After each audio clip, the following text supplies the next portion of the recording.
I guess I'm revealing this on the Carey Nieuwhof podcast right now, is some of that comes from a little bit of an inferiority complex that I've had for my whole life. Welcome to the Carey Nieuwhof Leadership Podcast on YouTube. It's Carey here, and man, today you and I are going to sit down with Chris Hodges.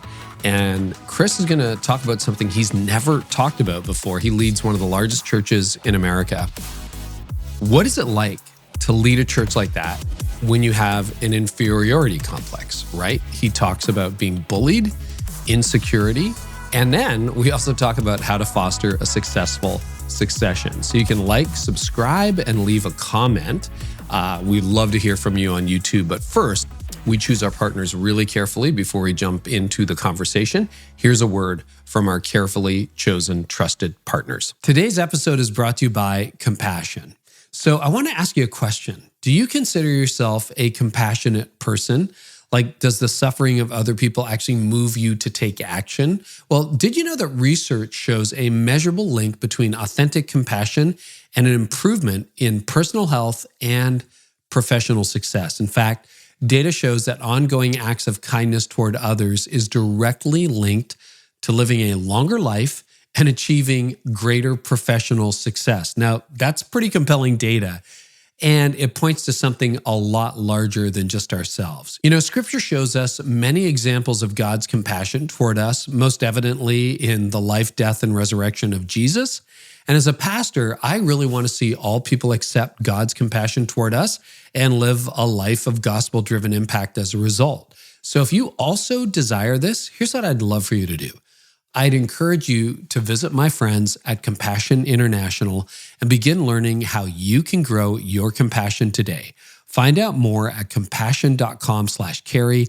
Again, that is compassion.com/Carey. I'm on this mission, and I'd love for you to join me too. Well, welcome to today's podcast. Hey, before we jump into today's episode, I'm here for my monthly check-in with David Kinnaman, our State of the Church segment. Things are changing in real time, and this is part of the State of the Church initiative. So, David, we got some fresh data on Gen Z that I'm personally really excited about for you to share.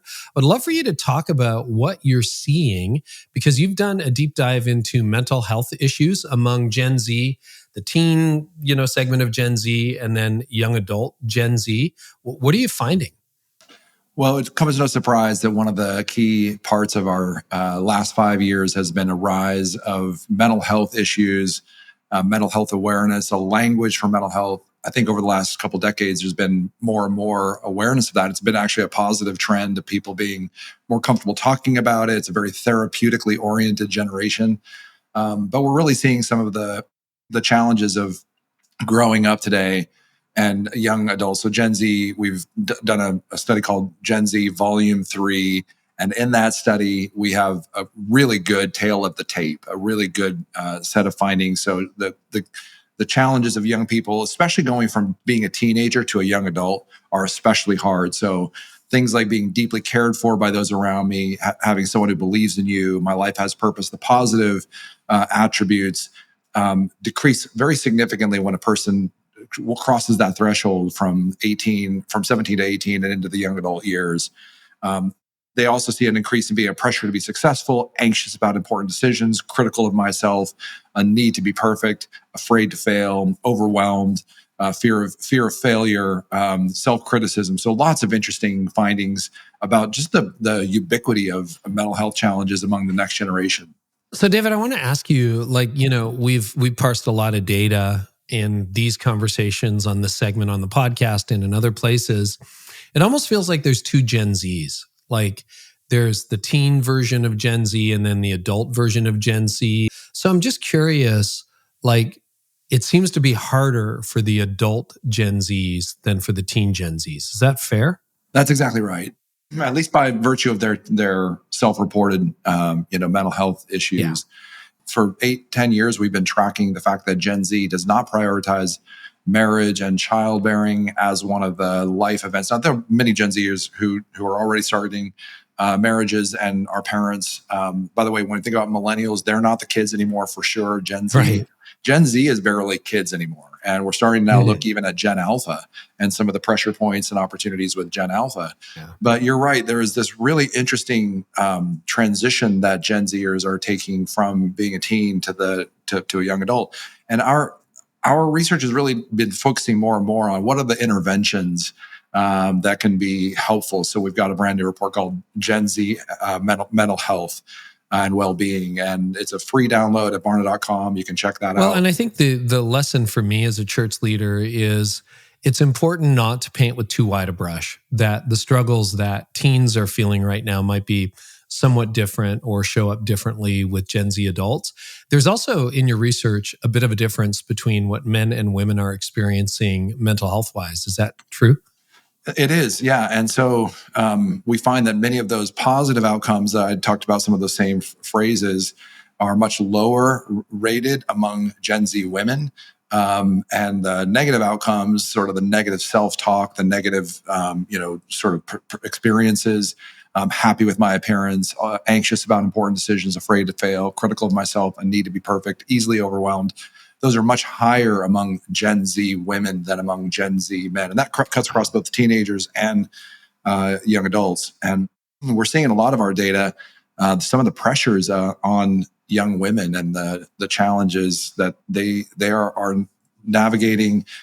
They're less likely than previous generations to attend church. They're dropping out of being volunteers at the same rate as previous generations. So I think there's something we have to really slow down, pay attention to, and listen to the words and experiences of young women today, and some of their pressures and their experiences, and how it is that we can build better bridges to the women and the young women in our lives. Last editorial comment, David, and feel free to disagree, but this is also an opportunity for the church, right? When we see Gen Z's spiritual curiosity spiking, when we see church attendance actually going well among Gen Z, I think they're looking for an alternative to the culture, and they're seeing, hey, this is empty. I'm looking for the church. So this is something that I think is a opportunity of a generation and part of the spiritual renewal.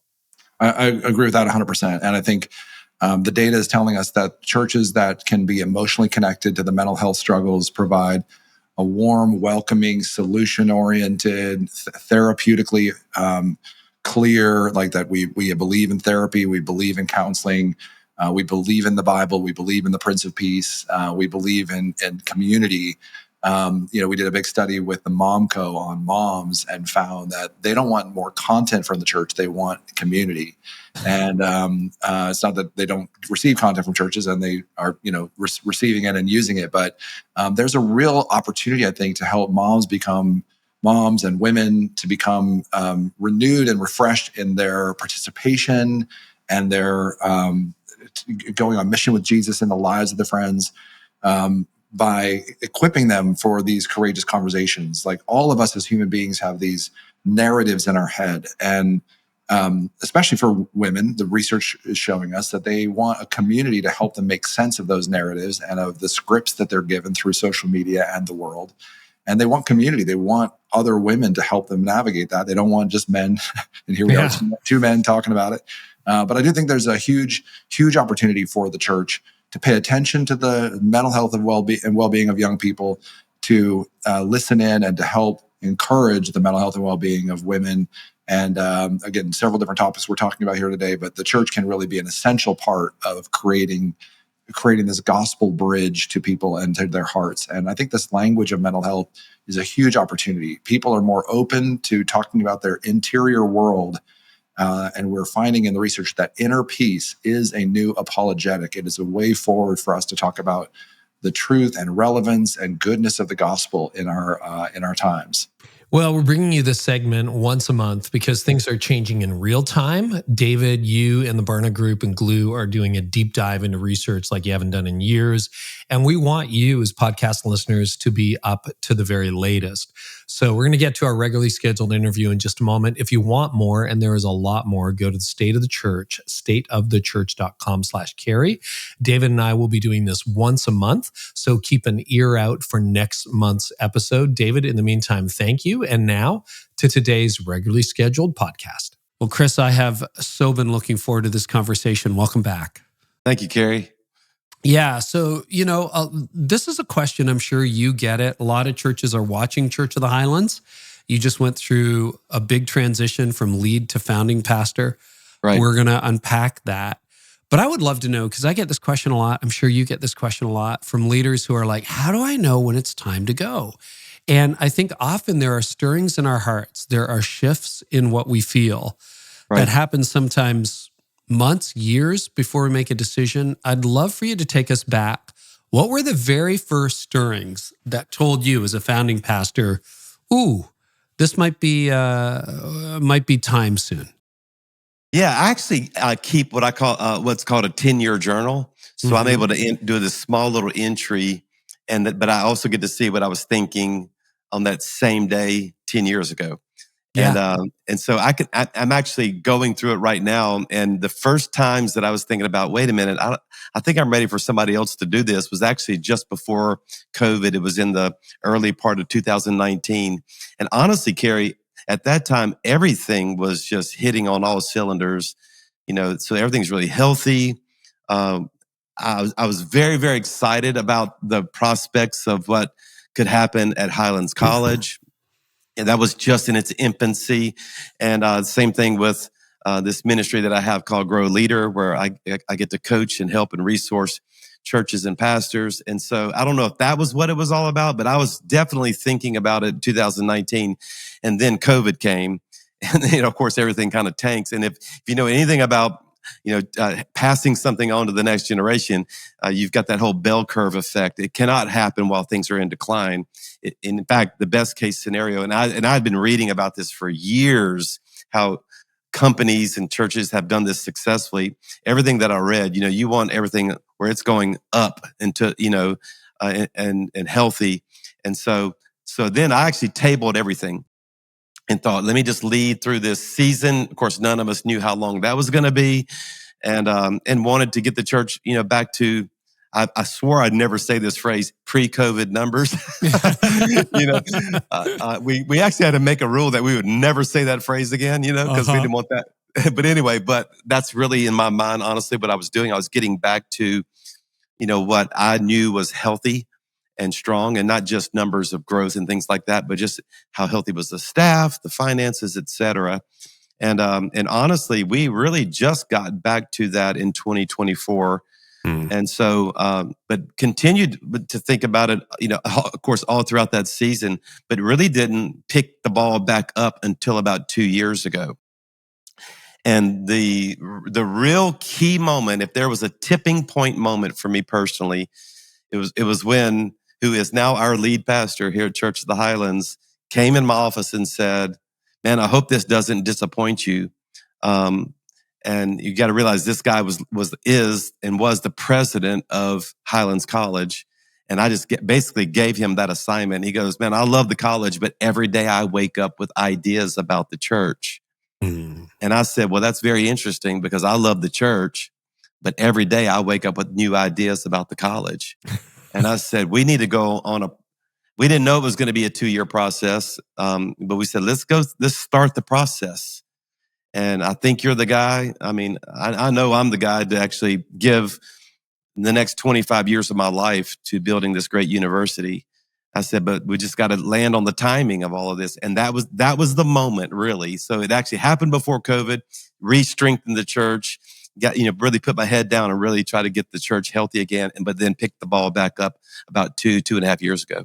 I think that's a very common sign for a lot of leaders, Chris, is that, when you're founding a church, as you did with Church of the Highlands, you don't and can't think about anything else, right? It's like it's really true. Not dreaming about a college, not thinking about a podcast. You're not doing any of that. You're just like nose to the grindstone, go, go, go, go, go. But that first stirring about the college started, you say, in 2019. Is that about when it happened? That's right. Can you dissect that a little bit more? Like, what shifted? Was it just your spare time thinking shifted more to leadership development than it did day-to-day ministry, or what was it? I've said this for 10 years, that if the Lord had me to stop doing everything I was doing, and I have my hands in several different places with John Maxwell, with, church planting. that if the Lord made me stop doing everything I was doing, and I could only do one thing the rest of my life, I would raise up the next generation of young leaders. I have said that publicly on stage, and I've told the church, I hope this doesn't hurt your feelings. The Lord's not asking this of me, but if he did, this is where the wind is in my sails. This is where what I know I was created to do. And honestly, Carey, that thought is why our church has such a healthy, we don't use this word, volunteer culture. Because I've always believed in that I shouldn't be building this around me and my personality. That some of the best ideas of the church would be in the people of the church. I needed to discover their gifting and their calling and raise up what we call the dream team. And for us, it's more than 22,000 people who are actively involved in a ministry, in a serving opportunity that they discovered through our growth track. And I've always just felt that that's what it's supposed to look like. And then, of course, for 24 years, we've been training several, thousands and thousands of church planters and getting behind some of them and helping them have their first Sunday. And then, of course, with what we do as Grow Leader in the college, I've always had this, and this is not some kind of false humility. I never really wanted it all to be about me. I really wanted to give my life away to the lives of others. And something that no one really knows, and I guess I'm revealing this on the Carey Nieuwhof podcast right now, is some of that comes from a little bit of an inferiority complex that I've had for my whole life. And that I think in some weird way, the Lord has used that to not make it all about me, and because I still struggle even 41 years later of ministry, getting on stage. And I've never thought, man, I'm the man for the hour. I've got the word, I'm actually over there saying, Lord, please come with me, help me. I'm nothing without you. And so I don't know. So it wasn't as hard for me as you might imagine, is what I'm trying to say. Well, first of all, thank you so much for sharing that. That's a term. I love my dad. He just turned 85, but he would tell me that when I was growing up, that he had an inferiority complex. And I think you're right, Chris. Like a lot of us, on the one end of the spectrum is narcissism. I think I'm pretty awesome. On the other hand is this sense of inadequacy. How did that show up in your life? And then how did it show up in your ministry? Well, I actually, I was bullied when I was in junior high. And when I got into high school and college years, I was a C student on my best day. I was never the smartest guy. The only place where I was very, very talented is I am a classical pianist. I did not know that. Yeah, Wow. My dad was a fantastic musician.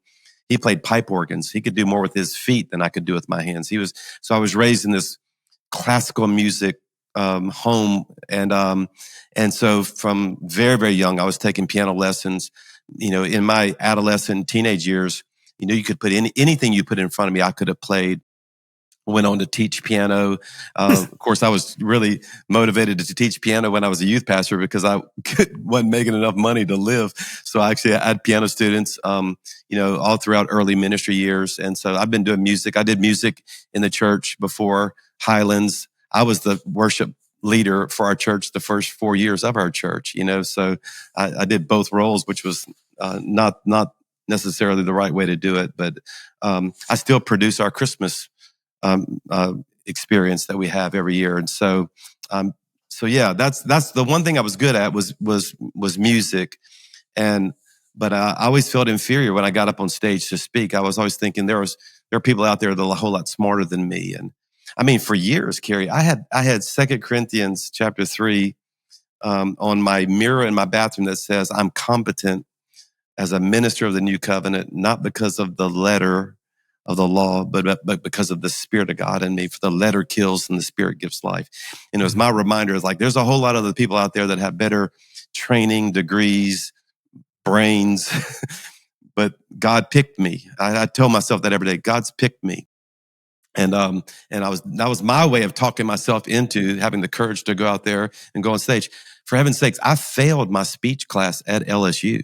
Wow. So think about that. I mean, and they don't even really speak English at LSU. You know what I'm saying? So I mean, I mean, I was so intimidated to be in front of just a small class of 30 people to give a speech, and so I carried that with me all these years. And now I recognize that, honestly, I'm not a C student from Louisiana.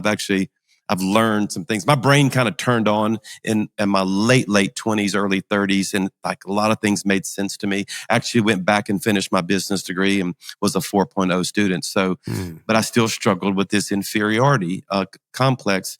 And in some weird way, I think the Lord used that. Moses felt that way of himself. I stutter. He called himself the meekest man on earth. And so I don't know. But I don't think narcissism is something that has ever, been an issue for me. In fact, I've been uncomfortable with the notoriety. There are so many days that I would have much preferred just not been known. Just being a local pastor of a church. In fact, the plan B of not coming to Birmingham was to go to a very, very small town where all my relatives are buried in North Louisiana. And I would have fished a lot, ate a lot of watermelon, and had a great, small church. So that people don't know that was what I was going to do if I didn't come to Birmingham.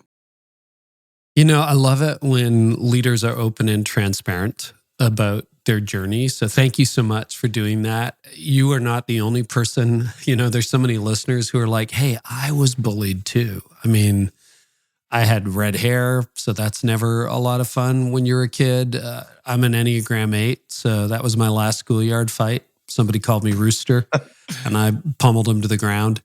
Not my proudest moment in elementary school. But that does leave an impact, right? What kids do to us in junior high. How did that scar you / shape you as a person and as a leader, that experience of being bullied when you were younger, Chris? Honestly, it didn't scar me at all. It just I had to find confidence in other places other than a big physique or a lot of talent or something like that, or brains, and that's actually why I started Grow Leader, because I could not rest on my own personality and ability to grow a church. I did two things. I found proven models. So I was the guy that was going to find out how somebody else figured out how to do it and just was bringing it back to us. I didn't create anything. I mean, I could take you around Church of the Highlands and tell you where I learned that, who did that better than us, and how I just discovered it and brought it back and pulled it all together. And the second thing I had, I call it models and mentors. I had people coming alongside me and saying, I believe in you. I'm going to help you, and speak honestly with me. I mean, I had my father-in-law who worked on my attitude for years. He told me, you have one of the worst attitudes of anybody. I'm like, well, how so? What was that like? I said, help me. I said, well, I do now, since you brought it up. And then, I've had the fortune of having people like John Maxwell, help me with my very first book in writing. And just because I again, made D's in English. So here I am thinking I could write a book, And so, but what I am perhaps good at is that I was able to, I'm an incessant learner, and I love best practices, and I love pulling all those together. And that's what actually gave me the confidence to be able to teach pastors, because I could say, look, I did it. I am not a great preacher. I'm not real talented, but I was able to pull together these things and being, instead of personality dependent, being systems dependent, which is what, in my opinion, all great organizations actually do. Is they don't rest on the personality of their leader. They rest on the dependability of systems that actually work. What did your father-in-law want to adjust in your attitude in the early days? He just wanted to be more positive. So I'm critical, I think, in a healthy way. And of course, I think it is healthy, right? So I love to find things that can be tweaked or made better. And I'm always pointing that out where, Billy Hornsby, he's with the Lord now, but he could walk in the room and own the room in a minute. Just everybody loved him. And I've heard that. Stories, never met him, but he's legendary. If you would have met him, you would say, oh no, we were best friends. I mean, and he liked me more than anybody else. And he just had that ability to do that. And I'm not still anywhere close to where he was, but thank God I'm nowhere near where I was, because I had people come alongside me and mentor me, and I had healthy models of ways to do church and ways to do life and marriage and money that I just adopted and learned how to do and put them into practice. And here we are, I have, in the time that we've spent together, I've appreciated what I would call a groundedness. I think you take the work really seriously. You don't strike me as somebody who takes yourself too seriously. Like, look at me, here I am. I'd love, because you have one of the most prominent churches in America that you founded, definitely one of the largest, the very largest. It seems to me you've never really pursued social media as a goal. I was just checking while you were talking. You have 146,000 followers, which is awesome. But someone of a church that size who is going after a platform might have 500,000 or a million or that kind of thing. What is your view of social media? And I'd love your take. I honestly don't think about it for a second, because not even for a second. And so never tried to pursue it. Honestly, don't even like it at all, So I do know it's important, and so I have accounts. And my daughter-in-law is actually the one who manages my account, so for me. So she's good at it, I think. But yeah, it would be at the very bottom of the list of the things that I'm thinking about. Do you know why that is? I don't know. I don't like the premise of it. I don't think any part of it is actually social. I think it's actually antisocial. It allows somebody I don't even know to have a voice into my world. I don't even like the fact that, whatever size of the platform, I guess mine's 146,000, that somebody else who I don't even know can come and have a voice into that. That would be like, it feels like to me like having a church service and then we just decide to pass the mic around to let everybody give their take on this. We'd never do that, right? And yet we do that with this world. And I think it's toxic in many ways, and certainly not always representative of truth. People put on their best, they put on their Instagram smile or whatever. I don't know. I think it, but I do see the value in getting communication out and things like that. So we have accounts, we do it. I would imagine. Okay, no, I'm not going to read into this. Let me ask you an open question. How hard was it for you not to be the lead pastor of Church of the Highlands? Well, we're only a few days into it, and it feels like something I've been preparing for my whole life. So there's nothing about it is hard. And this is the best metaphor that describes how I feel. And that is, I'm still in the family. I just have a different role. And that's what's happening in my natural biological life as well, right? So my wife and I had 5 kids. They are in their 30s and late 20s now, and they all are building their own families. And thank God Tammy's never going to get pregnant again. At least that's the hope right now. And and so we had this season where we were producing kids, right? We were training kids. We were doing homework. We were driving to school. We were going to. There was a season of my life where it's all about raising kids and producing kids. So we were having them and we were discipling them. And then you go through a season of life where you release your kids to go have kids and build their families. And I'm still in the family. In fact, I'm a prominent part of the family. I've just taken on a different role as grandfather. And we're called Papa and Honey.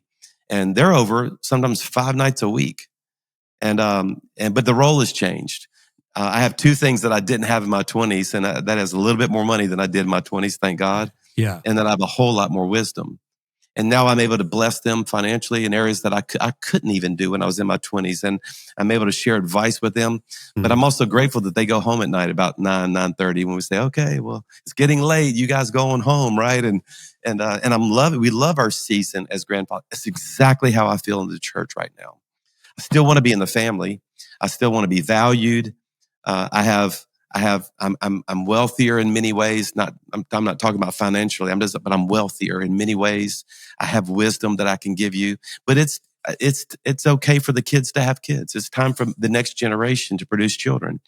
And that's the way I see it. I really believe that. I really feel like churches like ours should be led by people who have kids in their home. I think they'll relate to the generation I don't even get the culture right now, Carey. There's nothing about it that makes sense to me. You're so good at understanding the trends and how people are thinking. It's a job right now, okay? But none of it makes sense to me. Yeah. None of it makes sense. So it's like, I don't even want to mess around with AI, right? Like it doesn't even appeal to me. Everybody wants to know what I think about it. It's like, I don't want to think about it. I want somebody else to think about it. So, but yet the generation that we've passed this church off to totally gets all of that. It makes so much sense for them. Why? Because it's their turn to have kids. And I don't want to leave the family. I don't want to retire. Nothing in me wants to retire. I still want to be in the family. I just want to play a different role. So we talked about an inferiority complex. And, I think a lot of us leaders listening can relate to the insecurity. I've talked about my own insecurity and everything. But it also strikes me, Chris, things change over time. It takes a lot of security to say, here are the keys. It takes a lot of security to say, I'm going to tap out. And you did it relatively young. If you look on the grid of when many pastors step back, they're going to wait until they're in their mid to late 60s, if not their 70s, particularly if they have a huge ministry and a lot of responsibility or influence. And you tapped out early. Can you talk about what made you feel secure enough to be able to do that? So again, I want to correct the phrase "tapped out" because I didn't tap out. I just changed roles. All right, roles. I'm actually still very in.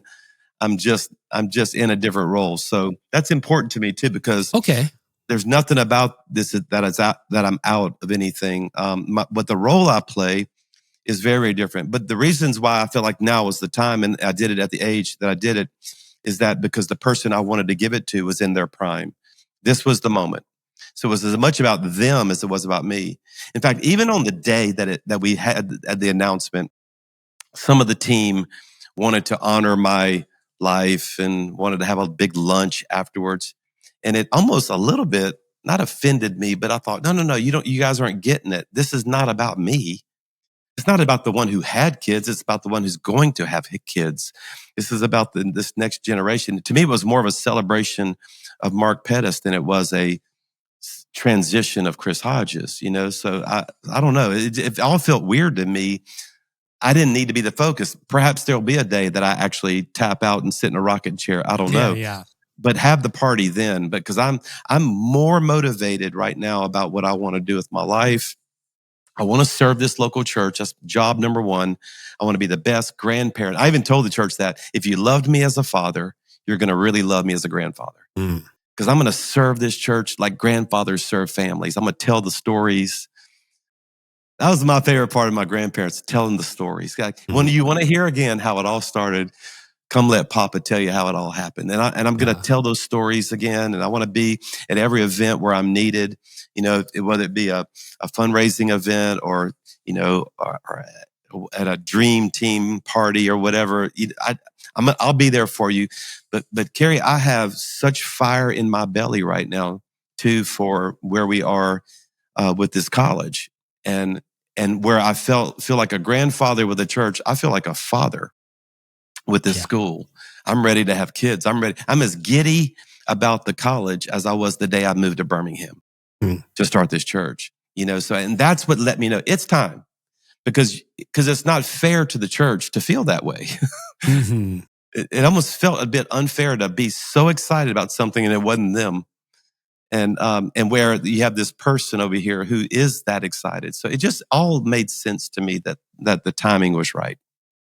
I imagine, in every decision, there's probably a hardest part of the decision to make the transition. What was the hardest part for you, Chris? Just the timing. Yeah. And the way it was going to be communicated. Because it's kind of like, hey, church, I have something I want to tell you. And it's kind of like getting that phone call, like, okay, listen, your mom and dad were in an accident. Yeah. Right. And now you're just waiting for that next line. I was so wanting to get that right. Because it's best when sometimes they get on the phone, like, listen to me, your mom and dad are fine, but okay. So I was thinking about how are we going to communicate this in a way where people know that everything's okay. And by the way, everything is okay. And so we that was the hardest part, was coming up with the language, and figuring out the timing. We actually involved a third party person who's extremely brilliant, leads another organization, has been through a transition. And I asked him, I said, will you just walk us through this like a premarital counselor? Will you ask us the questions that we're not asking ourselves? Will you even, make sure we're okay with each other? Talking about Mark Pettis and me, and will you help us with the transition and the how we're going to say it and when we're going, and that was the most invaluable, probably one of the best decisions we made in the whole process. So what were some of the keys to that effective communication? Yeah, just saying everything before it actually happens. For instance, they said, okay, Mark, if you're going to change anything, what would you change? Now, that's a great question to ask someone who, was raised in this church. And I feel like, what we're doing is not broke. It's working good. And I had to hear what he wanted to do differently. And it was better to hear it, a year before we would make the decision than after the fact. What role would my family I have a few family members that are on staff here, are they going to keep their jobs? Or is this, what role do you want me to play? Are you going to want more from me than I can give? Or are you going to never want me to, speak? All of those had to be discussed. It's kind of like premarital counseling with, how many kids do you want? And where one of them says, I just want 1 or 2. And the other says, man, I was thinking 10 or 12. So you have to reconcile that. And so we actually went through a process of probably a dozen or more questions that needed to be just reconciled. And it was just so cool. We had the best time ever with that. How old was Mark at the transition? 42. 42. Which, is that around the age you were when you planted Church of the Highlands? 38. You're 38, yeah. So not that far apart from right. It. That's really cool. What made you think this was the time? Because you said earlier, I had a window in which Mark was ready. Why didn't you just hold on for 5 more years? Oh, because I was spending about 80% on the church and 20% on the college, and it needed to be the other. So I really have about 80% I need to give to this school. I see something in my mind, honestly, Carey. And if I'm right, I feel like this has the chance of being something very, very special, this university. And I'm really ready to give the next 20 years of my life to it. Yeah. How important is it for those who are thinking about succession to have something to go into rather than just something to leave? Well, let me answer that from a theological standpoint. And I really don't believe in retirement. Yeah. I don't think we live our life on earth to do nothing. I think every part of your life should have purpose and meaning, even if it's just as simple as mentoring and encouraging pastors. And so I would like to say for every pastor, it's important for all of us to go to something. And honestly, for me, what I was going to was way more driving this process than what I was not going to do any longer. The time was now, the opportunities are now, the money that needs to be raised for this university right now is now.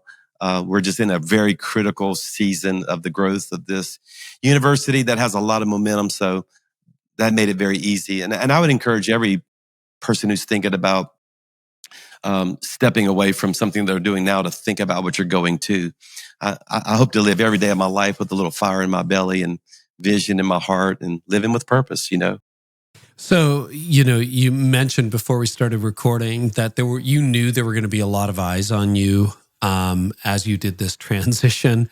That wasn't something you craved, but you've also seen a lot of successions over the last 15 or 20 years, and they don't all go well. In fact, the majority probably don't go well if you really look at the data.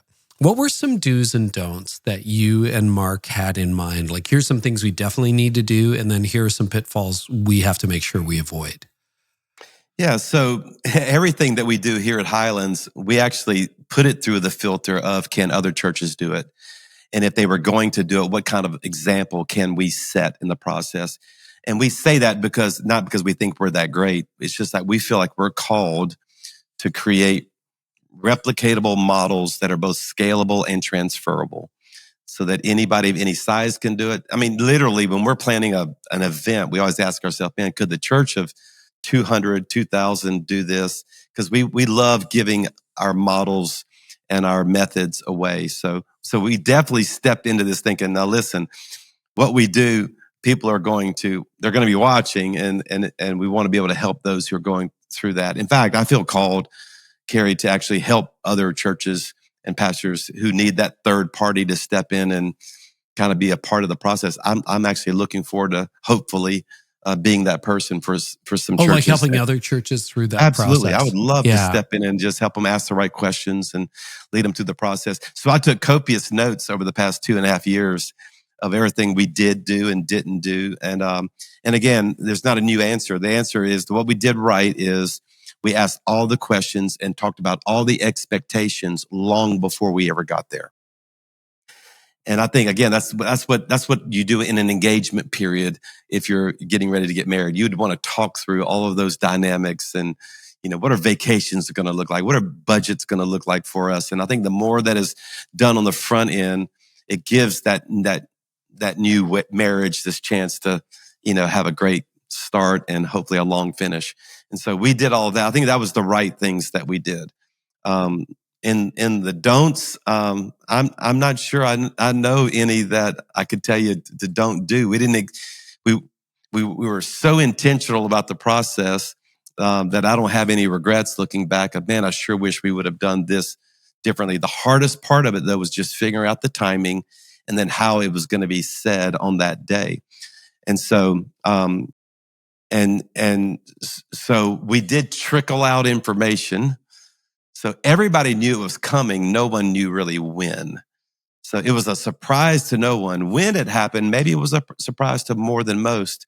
But how else could you have done it? With something, I don't know. So did you trickle it out in concentric circles? Did you pull some of your key stakeholders in and say, hey, heads up? Absolutely. It was over a year ago that all of our elders, we have 3 levels of elders, or 3 groups of elders, maybe I should say, that all knew the process and all spoke into the process as well. And then it was not until actually about 4 to 6 months out that we started actually thinking about the actual timing of it. Yeah. What would you say to leaders who would say, well, that would be great if I had a Mark Pettis, but I don't. I don't have anyone in sight. Sometimes that's because of denominational stuff, like the bishop needs to be involved or the superintendent. Sometimes it's just like, hey, we're a church of 200, 300. Like, I don't know who's going to take this thing over.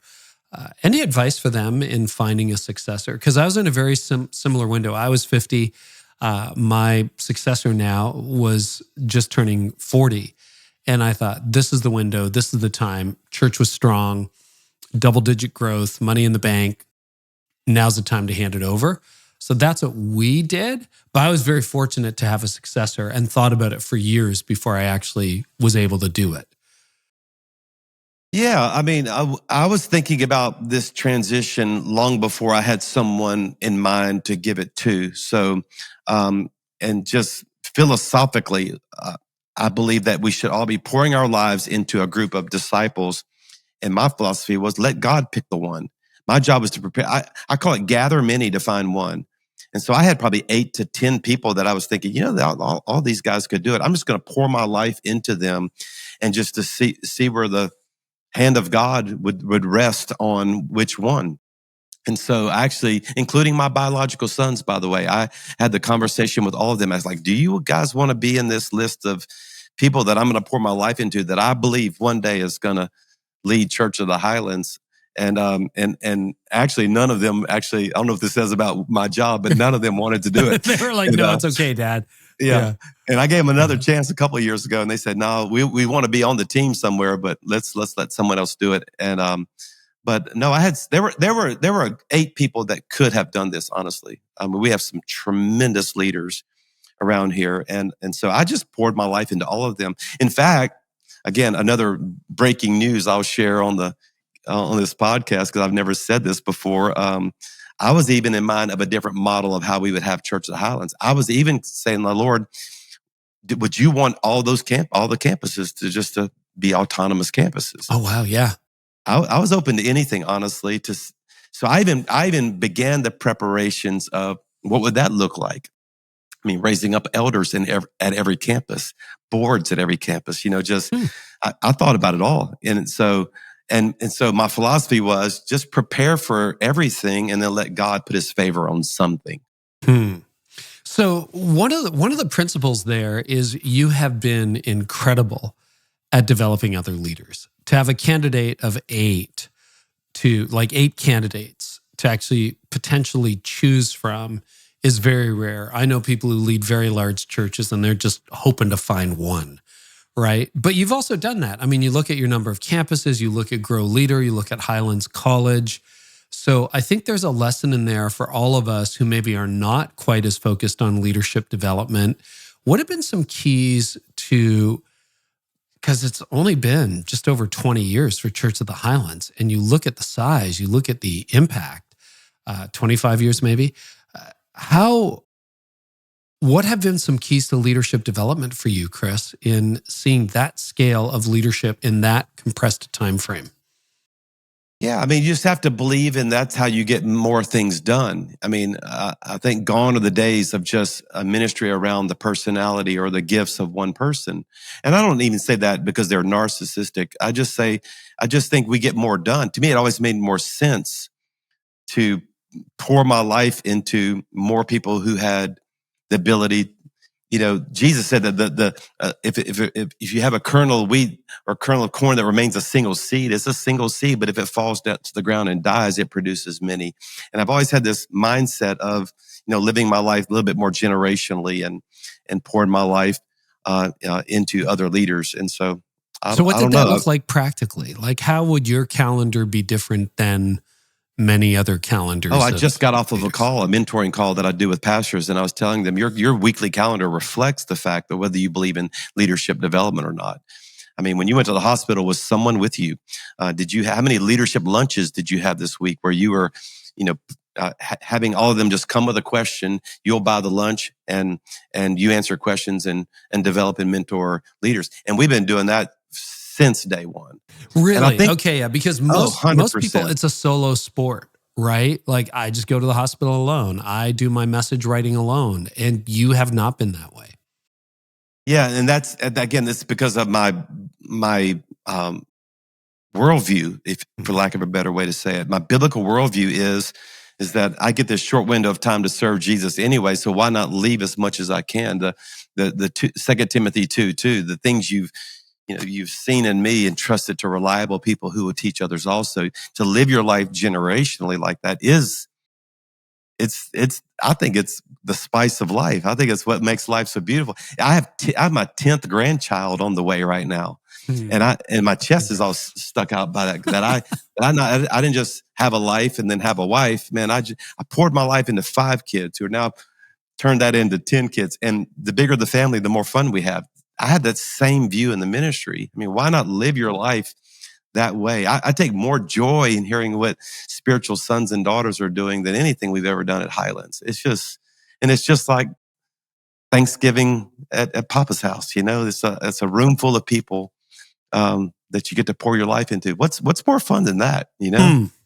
Well, it's interesting that you opened up about having the inferiority complex, that you're not a huge fan of social media, because I see the connection here. If you want to connect the dots, if you want to follow the breadcrumbs, if you're obsessed with building a platform, being the next conference speaker, headline speaker, that makes it really difficult to build into other people. Do you see a connection there between your approach and style to ministry and your ability to reproduce leaders?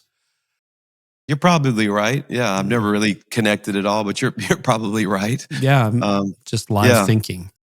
Yeah, I mean, I really enjoy that. I really enjoy, the church planners we train. I really enjoy.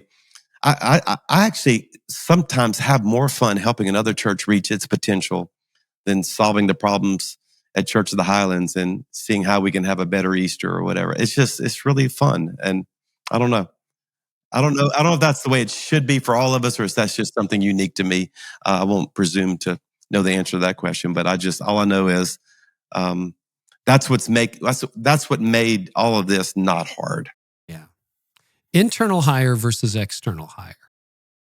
We have had nearly zero external hires.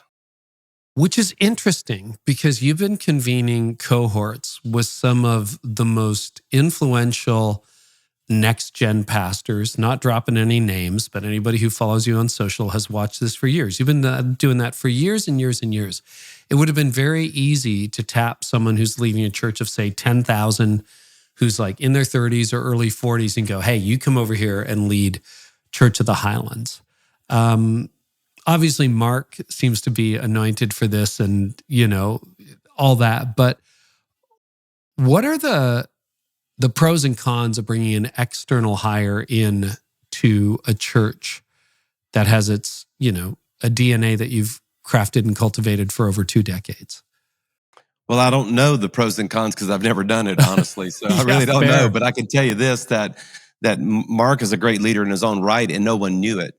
No one knew that I had literally nothing to do with the beginnings of this college. No one knows that I didn't take us through the accreditation process. Mark did. No one knows that I sat in none of the architect meetings for the design of what the classrooms would be like. Mark did. So literally, I empowered him to take the project right here in our own house, and he turned it into something that was incredibly impressive, to say the least. The facilities here and the programming of this university, and he built that, and no one knew it. People were giving me the credit for it, but I just empowered a leader on my team. No one knows that we have a student conference that is one of the largest in the nation that we have every summer. And it was Mark's idea. He came to me and said, hey, I think we need to do this student conference in our downtown arena. And I thought, I don't think we should do that. That sounds like a lot of money. And he was right. And I said yes, because I wanted to empower the dreams that he had. And after we talked about it, it made a little bit more sense to me. But I wasn't excited about it. And now it's something I get to say, man, look what we've built. Well, I didn't do that at all, actually. And so to me, he was that pastor of 10,000 people already, so to speak. He just wasn't a pastor of 10,000 people. He didn't even need me. Well, I have many leaders on my team who if they weren't here, they'd still be doing great things. They don't need me to be great, right? So I love that. And I think the reason why we have leaders like that is that you do have to create an empowering culture. And an empowering culture simply means you have to listen to their ideas. And once in a while, you need to say yes to them because they could be right. And in the case of Motion Conference, Mark was right. And now it's something that we're all very grateful to the Lord that, it's a vibrant part of who we are at this church now. And it wasn't my idea. So many leaders struggle to let go or hope their legacy continues. Are there any non-negotiables that you thought Church of the Highlands has to continue doing this? Like, I'm not the lead pastor anymore, but you got to keep doing this. Were there any non-negotiables that you and Mark negotiated, or was it kind of carte blanche? Take it where God leads you to take it. So we had multiple conversations about this very question. And I told him, listen to me, if you decide to change something, I'll be carrying the banner of, this is great, let's do this, church. I will cheerlead you all along the way, even if I don't agree. But let me tell you the things that I think you should never change. And if you do, again, I'm going to wave the banner and say, way to go, let's charge that hill. But I talked about some of the things. In fact, I came up with about 12, and I even shared all of these with our entire staff. And I shared just 3 or 4 of them with the church on the Sunday that we made this transition of roles, the announcement. And it was things like, prayer. I mean, please keep 21 days of prayer. Please keep this as a praying church.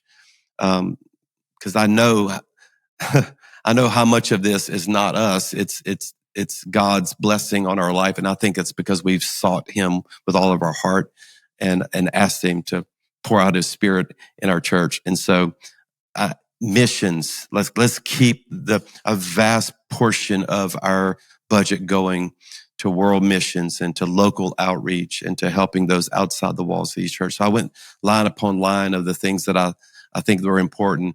And again, said, if you're going to change them, fine. But I'm just letting you know, these are what I think are enduring values. And of course, to every one of them, Mark said, absolutely. And what might still change is how they're done, but not if they're going to be done. Right. What advice do you have for pastors who are contemplating a change of leadership? Yeah, just let the process be very intentional and very thorough. Ours was about a 2.5 year process.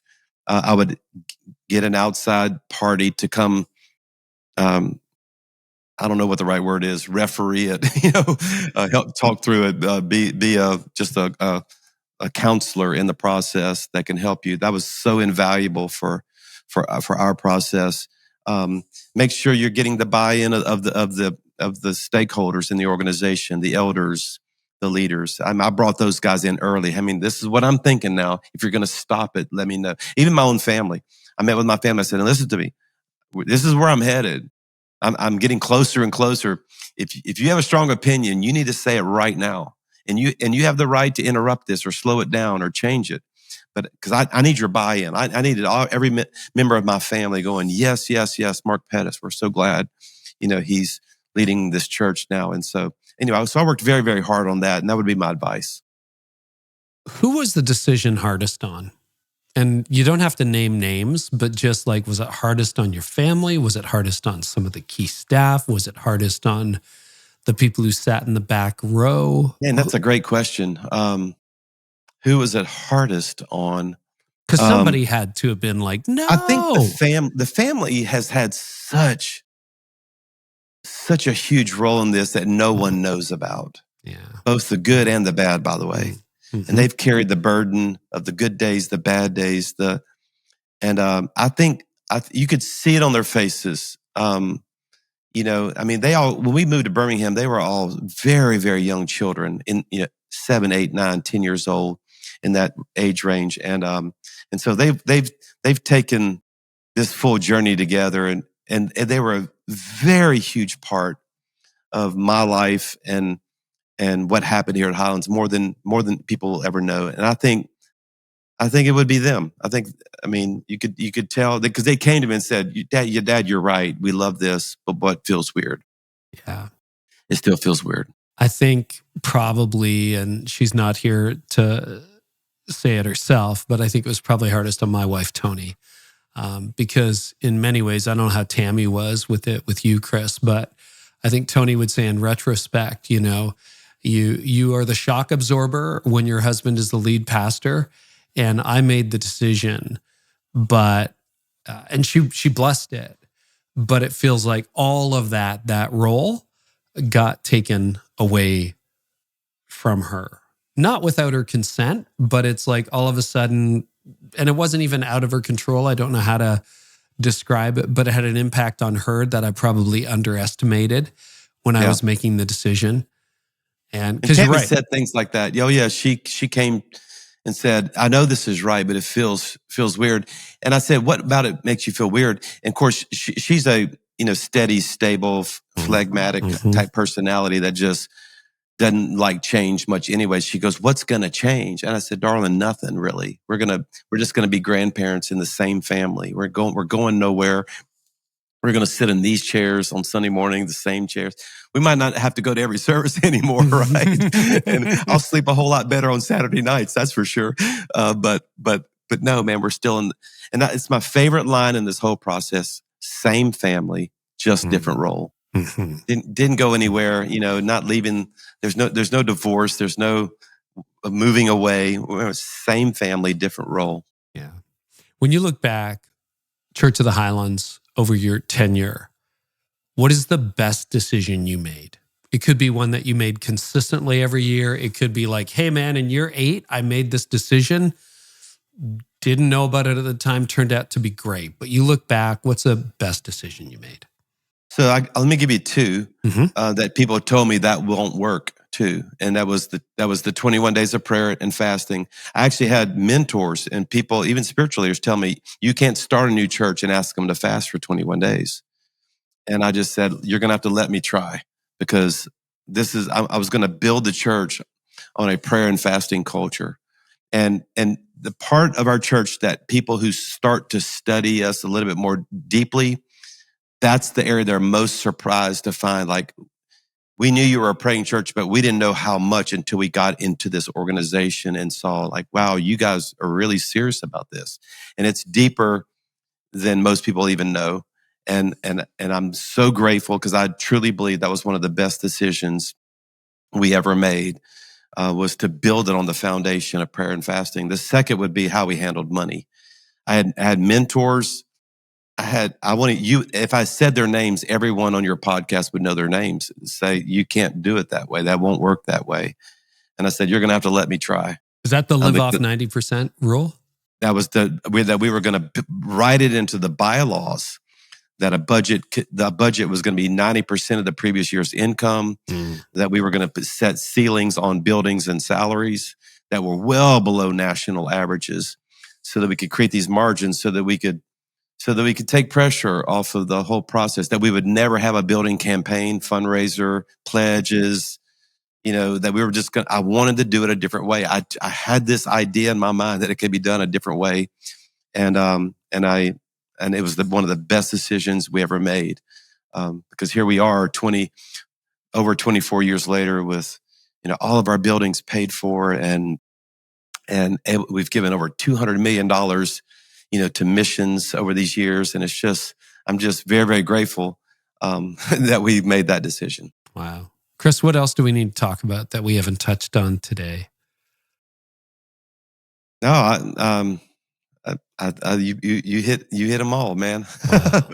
Yeah. I'll tell you, this makes me so happy that I get to do this. And thank you for being so vulnerable. You read a lot of leaders' mail, told their stories, and people can identify. I always believe people admire your strengths, but they identify with your weaknesses. So thank you for being so transparent.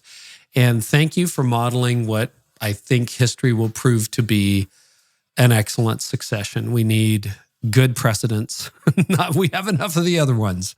And I just want to thank you and Mark and your whole team at Church of the Highlands for everything that you do. Thank you for creating a platform where we can tell our stories. So it means a lot. I'm grateful for your influence. Well, I'll tell you, it's a humbling journey and a surprising one. So people want to connect with your future work. They want to connect with Grow Leader or Highlands College. Where's an easy place to track with that? I know you're big into social, so you probably got some big announcements there. Well, please come visit our college, because it shows better than it tells.